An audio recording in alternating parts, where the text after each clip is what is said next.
The year is coming to an end, and if you're at least a little bit similar to me, you also feel this crippling anxiety connected with the entirety of the internet, debriefing and summarizing what they have achieved last year, or what are their plans and New Year's resolutions. And yes, it is motivating for some, and it is kind of useful. There's nothing wrong with coming up with a plan and following it and having some goals and aims and targets. However, it is overwhelming, and we have to admit that, especially for people who tend to be quite reactive and empathetic and sensitive. It's just me describing myself, basically. But today I want to tell you why I think you succeeded this year, despite the milestones you were able to achieve, despite the material attainments, despite all of the accomplishments. I mean the tangible ones, or the conventional accomplishments. I reckon it is really, really important to get this reassurance, because for me it is pivotal. And I've learned to self-regulate. I've learned to provide this support to myself without the dependence on other people's approval. However, it is nice to hear it from someone else, so hopefully it will help you to enter the new year gracefully and without being pressured. So yep, the first point why I think you did really well this year is in the fact you simply survived. Look back on what happened, how many obstacles you've encountered on your way, how many hurdles and hardships you've been through, and still you persevered, you endured it, and you were resilient, and that is a win, and you should be proud of yourself for living to this moment, because another difficult year is behind. Yes, it's kind of sad that the time is flying by, but at the same time, you've become older, you've become wiser, and you've become more experienced, which are great things. And it is honestly a privilege to get older, to have such struggles as I don't know what to wear, or I have too much laundry to do, or I haven't washed my dishes in a couple of days and I am unmotivated to do it. First of all, you have a place to live in, and this year I've realized that it is a blessing. No matter how small my room is, how noisy it is sometimes, how different it from what I've imagined. I have a warm bedroom, I have a soft bed, and I virtually have everything I need. All of the necessities are there for me, and for that we should be grateful. But I'm digressing. What I meant is that you've overcome whatever was thrown your way, and you deserve praise for that. Give yourself some credit and cut yourself some slack, because you've been working hard. Even if you haven't achieved anything huge, just surviving is enough. Doing fine, being mediocre is enough. So don't diminish yourself. Don't underestimate your potential, because sometimes life is like that. We do not do something grand all of the time, and that is normal. You haven't succumbed to feeling hopeless and depressed, and you have found strength to continue trying every single day, even though it was not easy by any means. And for that you should be proud of yourself. Incredibly proud. And I am proud of you as well, because it is admirable. It truly is. Little break. I really want to mention that my friend has kindly given me this tea which contains Icelandic moss and cranberries, and drinking it on the New Year's Eve day is just another level of festivity. It hits different. I genuinely love how it tastes, but my friend, which was really nice of her, offered it to me because she didn't like the taste. However, I am amazed. It's really good. Yep. It's a black tea, cranberries, Icelandic moss, and something else. I've forgotten the name of this plant, even in Russian. Let me look it up. Just a second. Apparently it has licorice root in it, and some people associate it with cough drops and they hate the taste of it.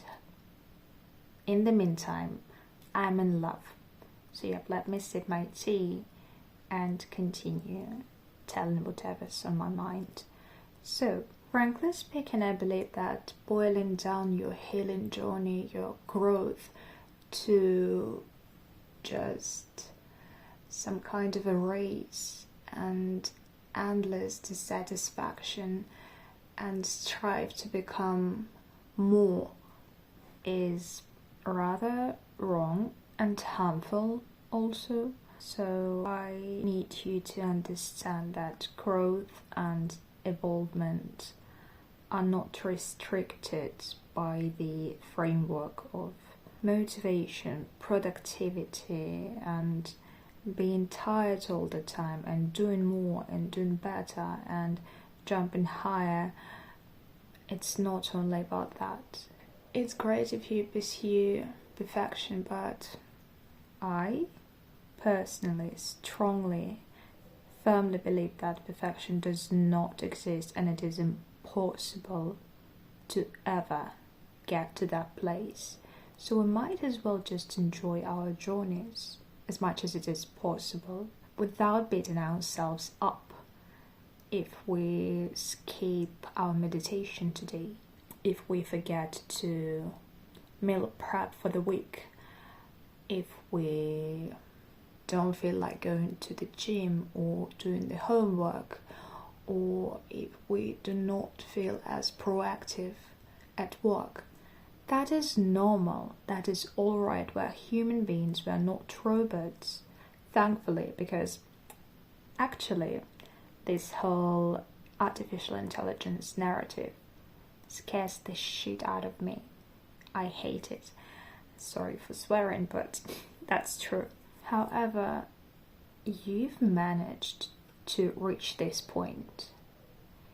You've become kinder, you've learned from your own mistakes. Even if you failed, even if you hurt someone, most likely you realize you've done something bad. You've changed. If you have been wrong, on the other hand, you have probably healed and forgave, which are also great virtues, and not everyone is capable of that. So whatever your position is, even if you still keep being bitter, that's alright, because, well, some things take time. What's the most important part is that you continue, you keep going, no matter what. Even if your pace is really, really slow, that's alright. There's nothing to be worried about, nothing to be ashamed about, especially. And you are doing your best. Maybe your best today is just waking up. It's just drinking enough water to sustain life in your body. And that is astonishing. And you owe yourself this softness. You need to treat yourself gently. There's a possibility the world will turn its back on you, or you will be left alone, yada yada yada. We do not know what will happen in the future, and all that's left is yourself.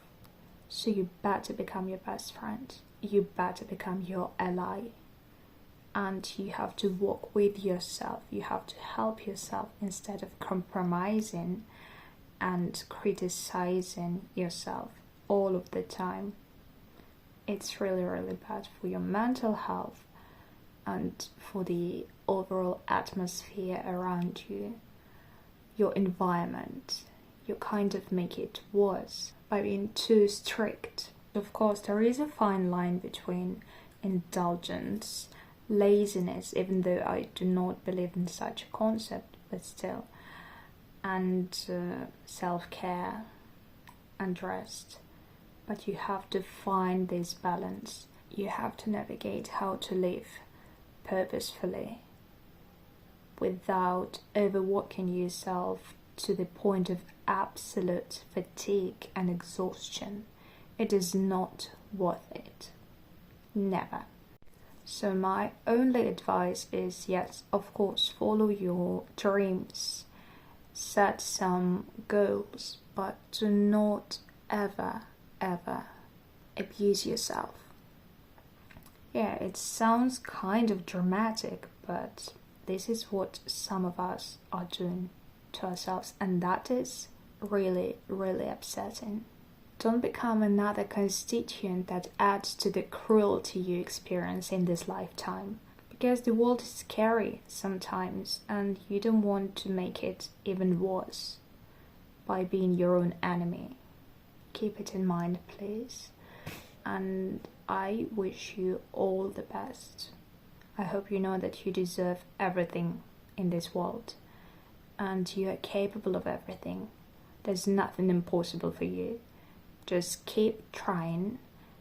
However, don't forget that you are only a human, and it is normal to sleep. It is normal to change the course, to change your mind, to make mistakes. You are beautiful and wonderful, and I would even dare to say that you are perfect just the way you are. And yes, I often say this, but this is my truth. This is what I believe wholeheartedly, and I hope you know that as well about yourself. You are amazing. Don't you ever forget that. And Happy New Year! Get some rest, recharge, rejuvenate. Everything's going to be fine. Bye!